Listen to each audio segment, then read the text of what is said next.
The topic that we are dealing with today is Joseph Conrad. Let's start with his life, a few pieces of information that are quite important since Conrad used a lot of his experience in an autobiographical way. So,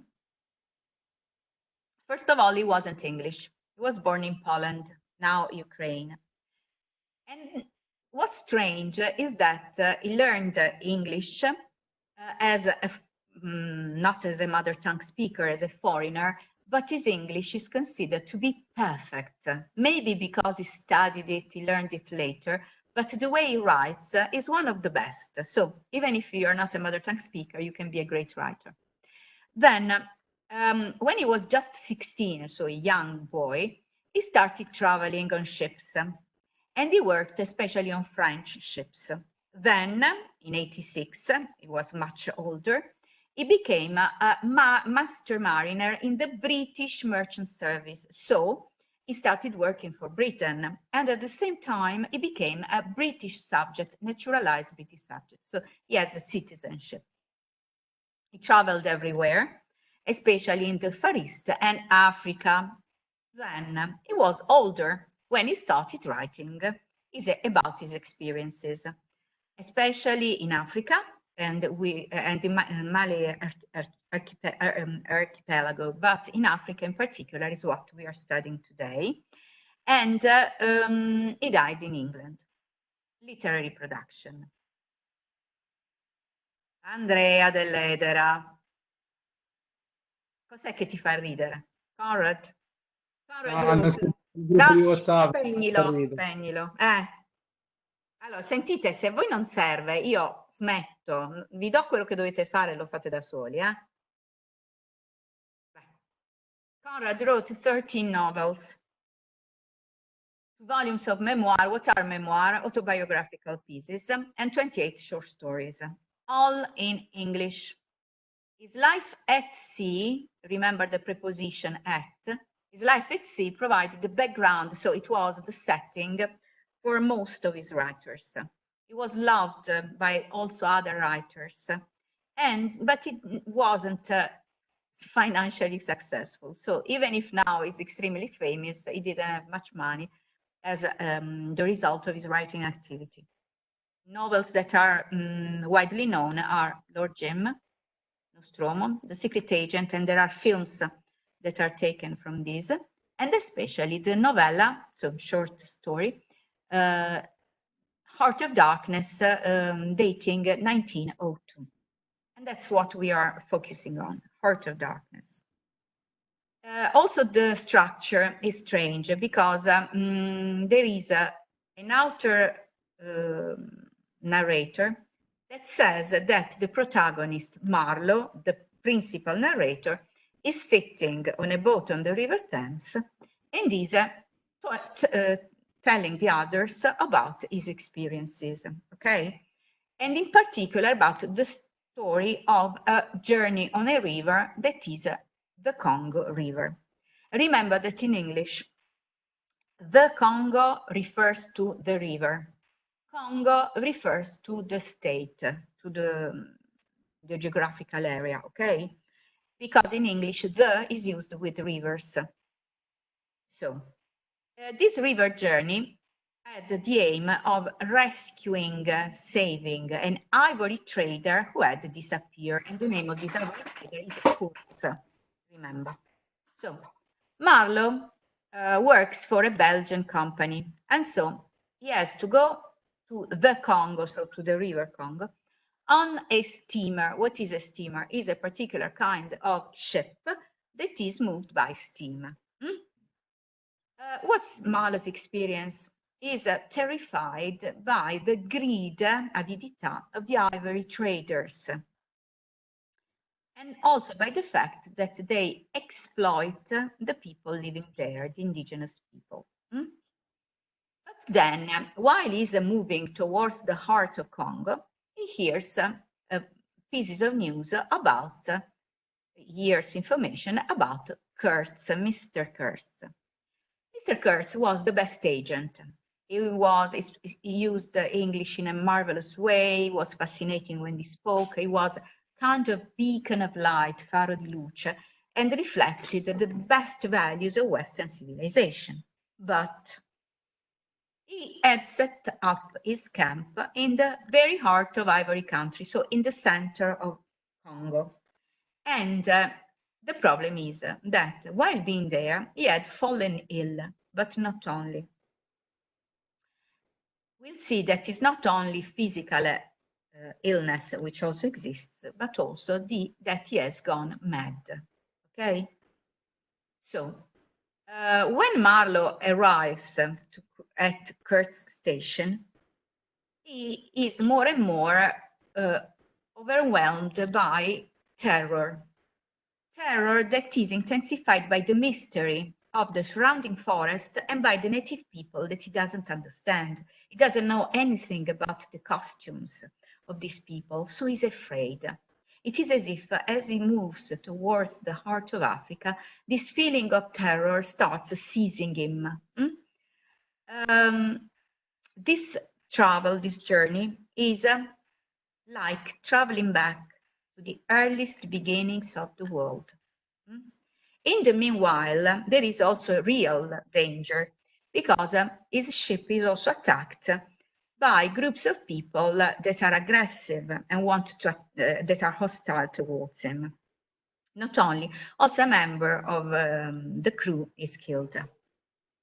Then he meets a young Russian sailor that is a follower of Kurt's teachings. This is interesting because what he will find out when he comes closer to Kurtz and he meets Kurtz, that Kurtz has completely gone mad and that he starts behaving like a god, a god to the natives. And if Marlowe finds the riverbank that is closer to the place where Kurtz has set up his camp, is surrounded by rows of cut human heads, severed in English means cut, with other evidence, proof of human sacrifice, which tells that Kurtz has gone beyond the limits of civilization. It has lost his mind. That's the most interesting part. So he tries to take Kurtz back. He takes Kurtz on his ship, but he dies during the return journey. When he dies, Kurtz says these words, the horror, the horror. Your book writes, Kurtz has seen into man's course of darkness, and the experience has destroyed him. This is very important. Marlowe goes back to Belgium, and he meets Kurt's fiancée, and he tells her that the last word that he pronounced before dying was her name. Of course, this is a lie. This isn't true. He doesn't tell him that he said something else. He prefers to lie to him. Okay? Is it clear until now? Then, Conrad's journey to Congo. This story has something to do with Conrad's personal experiences, as I told you before, because he had worked for a Belgian company. And his predecessor had been killed by native Africans. So things are basically real. He loves life at sea, but at the same time, this adventure devastated him. On the one hand, because he was caught by terrible fever. Do you remember the difference in English between fever and temperature?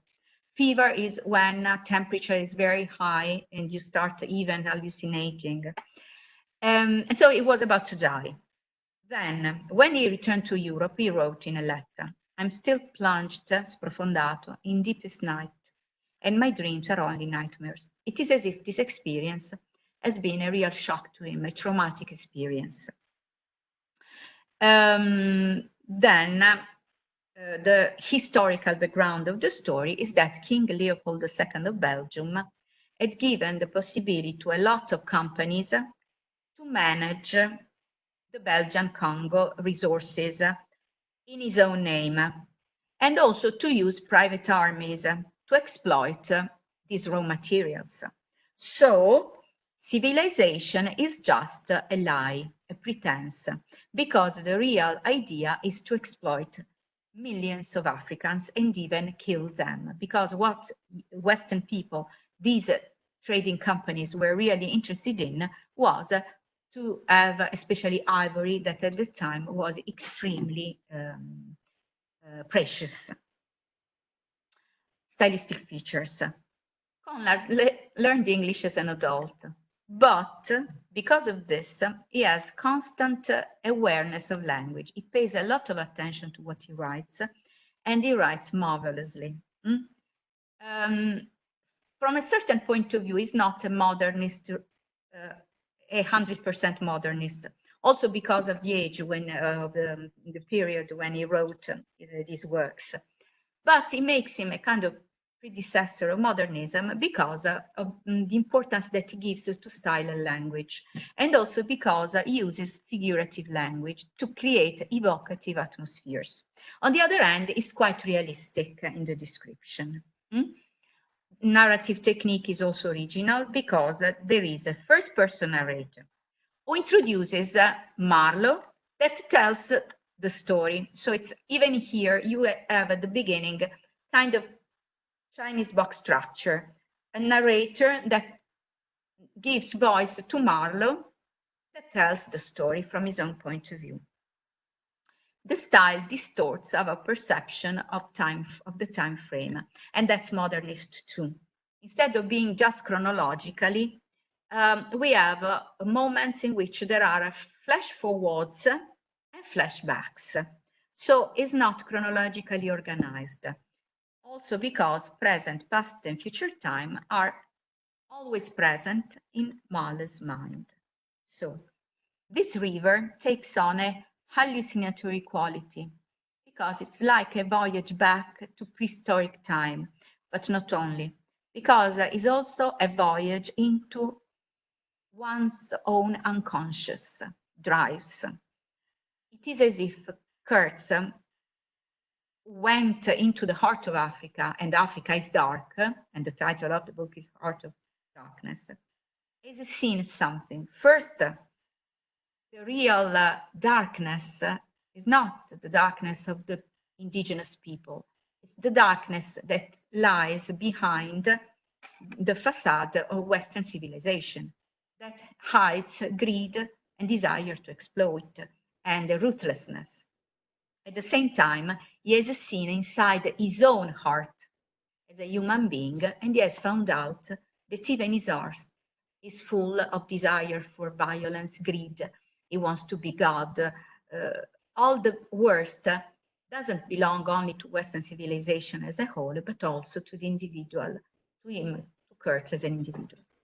The question is that Marlowe could risk to lose his mind exactly like Kurtz, but this doesn't happen. And you know why? Because he is stuck to his to the values of his work. He works a lot and is a way to avoid being sucked, being plunged into the abyss. Kurtz has seen the abyss, has plunged into the abyss. Marlowe just peeps into the abyss. He stays on the edge of it, but it never plunges into it and is able to go back to Belgium. If you consider this, that Marlowe at the beginning is on a boat on the River Thames, telling the story to his fellow sailors, to his crew, you can understand that this is similar to what Coleridge's Mariner did. He saw the horror, he went back in order to tell his story, even if it was a shocking experience to him. Okay, let's stop here because the next time that we meet, we are going to read together two parts that are taken from the book, and later we will start reading interpretations. So for the next time, just here, This is the part that you have to read and start to memorize or study. Do you have any questions now? I'm stopping